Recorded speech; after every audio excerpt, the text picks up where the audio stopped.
sinamahan naman ng game ang Corregidor International Half Marathon. Half marathon, half. Pero baka akalain nila na dahil half marathon lang ito, syempre, mas madali. Pero it's almost the same, if not harder, dahil sa bulubundukin po ng Corregidor. Ito ang ginawa, diba, sa Corregidor. So, sino kaya ang nakatagal sa mahirap na karerang ito? Ang Corregidor ay isa sa mga makasaysayang lugar sa Pilipinas.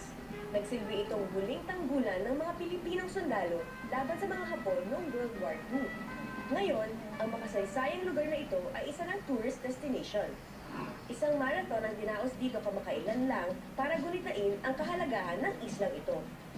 This is the second Corregidor International Half Marathon.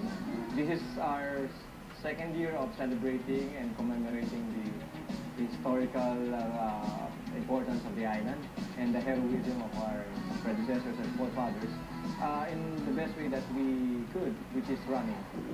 Pagbaba ng ferry, sinalubong ang mga kalahok ng sariwang hangin sa baybayin ng Corregidor bago ang race. Maiging naghanda ang mga kalahok dahil ang distance sa tatakbuhin nila, 21K.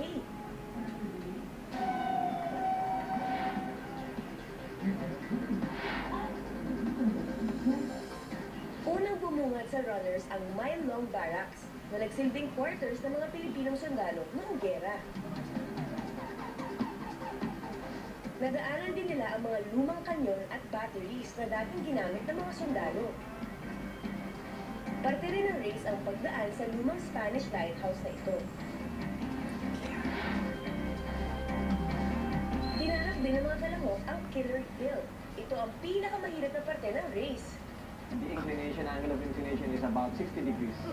And I believe that no runner could really run it out because approximately 800 meters siya. Isa sa pinakainabangan ng runners ang pagdaan sa Malinta Tunnel. Nagsilbi rin itong base ng mga sundalo. Pagkatapos ng Malinta Tunnel, dire-diretso na ang mga kalahok sa finish line. Isa sa mga kalahok si Raul Angoloan. Kahit may kapansanan, natapos niya ang 21K nang walang kahirap-hirap. Ang natakbo ko ngayon, 21 kilometer. Magandang place dito. Na-enjoy ko lang yung takbo. Kamusta naman kaya ang youngest racer na tumakbo ng 21K? Nahirapan man ang runner sa ruta, siguradong nabusog naman sila sa dami ng tanawin na natunghayan sa isla ng Corregidor. Huwag lilipat ng channel mga kagame. Sports Update!